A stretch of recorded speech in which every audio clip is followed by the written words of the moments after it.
मुझे भी टारगेट बनाने का कोशिश किया जा रहा है, मुझ तक पहुंचना टारगेट हम भी है का जांच एनआईए से हो, मेरे परिवार तक पहुंचना। बड़कागांव से कांग्रेस विधायक अंबा प्रसाद की जान खतरे में। ये हम नहीं कह रहे हैं, ये खुद कह रही हैं अंबा प्रसाद। अपनी विधायक प्रतिनिधि की हत्या को लेकर के सरकार और प्रशासन के खिलाफ बयान देने वाली अंबा जब विधानसभा पहुंची, उन्होंने एक बार फिर से सरकार और प्रशासन को कटघरे में खड़ा कर दिया। अंबा ने क्या कुछ कहा, आइए चलिए सुनते हैं। देखिए, बिल्कुल लॉ एंड ऑर्डर इशू तो रामगढ़ में पूरा खराब है, पूरी तरह से प्रशासन फेल है अपराधियों को पकड़ने में।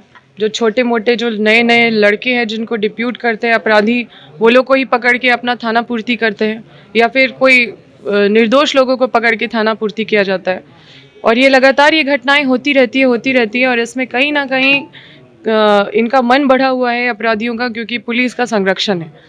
पुलिस का संरक्षण नहीं होता तो अपराधी डरते हैं। अब इस लेवल तक उनका मन बढ़ गया कि हमारे विधायक प्रतिनिधि को भी 1 दर्जन गोली से मार दिया गया। तो मेरे जो प्रतिनिधि हैं वो लगातार विस्थापित, और हर जगह हमारा जहाँ भी काम चलता था, जहाँ भी सामाजिक रूप से जो भी कार्य करते थे उसमें वो बहुत सक्रिय रहते थे, हमारे सबसे क्लोज थे और मेरे पिताजी के भाई थे, उनको भाई मानते थे। तो बहुत ज़्यादा हम लोगों का नुकसान हुआ है और इससे पहले भी कई सारे घटनाएं हुई हैं। कोई व्यापारी को टारगेट किया गया है, उनका मर्डर कर दिया गया है, कोई आम आदमी का मर्डर कर दिया गया है, और आए दिन गोली की सूचना, मतलब गोली मारने की सूचना अपराधियों के द्वारा हमेशा आती रहती है और इस पर लगाम लग ही नहीं रहा है।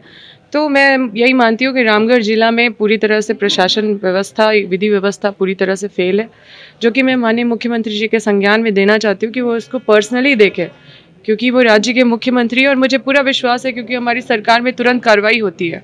सिर्फ रामगढ़ की विधि व्यवस्था या पूरे राज्य की? जब आम जनता कहती है कि राज्य में कानून व्यवस्था ध्वस्त, विपक्ष उसका साथ जरूर देती है, क्योंकि विपक्ष का भूमिका होता है। इस प्रकरण में मैडम एक बात पूछना चाहता हूँ, क्योंकि अभी आप पीड़ित है तो आप काफ़ी अच्छा से बयां कर रही हैं कि रामगढ़ में कानून व्यवस्था ध्वस्त है। पूरा राज्य का भी यही हाल है और जनता कह रही है, कैसे सुधरेगा मैम? क्योंकि आप विधायक हैं, जनता की आवाज़। मैं रामगढ़ में रहती हूँ, मैं हजारीबाग जिला में भी मेरा क्षेत्र है, कुछ चतरा जिला में क्षेत्र है, लेकिन मैं देखती हूँ कि रामगढ़ में ही मर्डर के केसेस होते रहते हैं। हजारीबाग जिला में भी हम रहते हैं, लेकिन वहाँ पे इस तरह की घटनाएं वैसी नहीं सुनने को मिलती है जितना रामगढ़ में सुनने को मिलती है। इसलिए मेरे को लगता है कि रामगढ़ में पुलिस प्रशासन पूरी तरह से फेल है। अगर कहीं और भी होता है तो उसकी जानकारी मुझे नहीं है। अभी कैसे क्या प्रोग्रेस है? कुछ अरेस्ट वगैरह हुआ है? कुछ पुलिस ने कुछ किया इसमें? अभी तक कोई अरेस्टिंग नहीं हुआ है, आइडेंटिफिकेशन भी नहीं हुआ है किसने किया?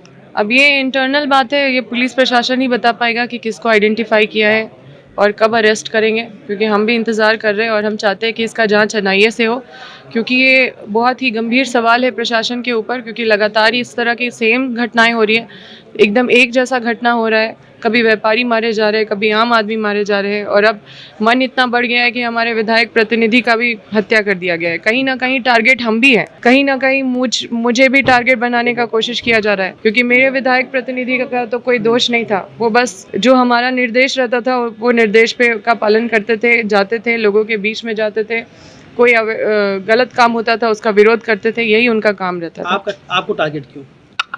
देखिए, मेरे विधायक प्रतिनिधि तक पहुंचना मतलब मुझ तक पहुंचना, मेरे परिवार तक पहुंचना।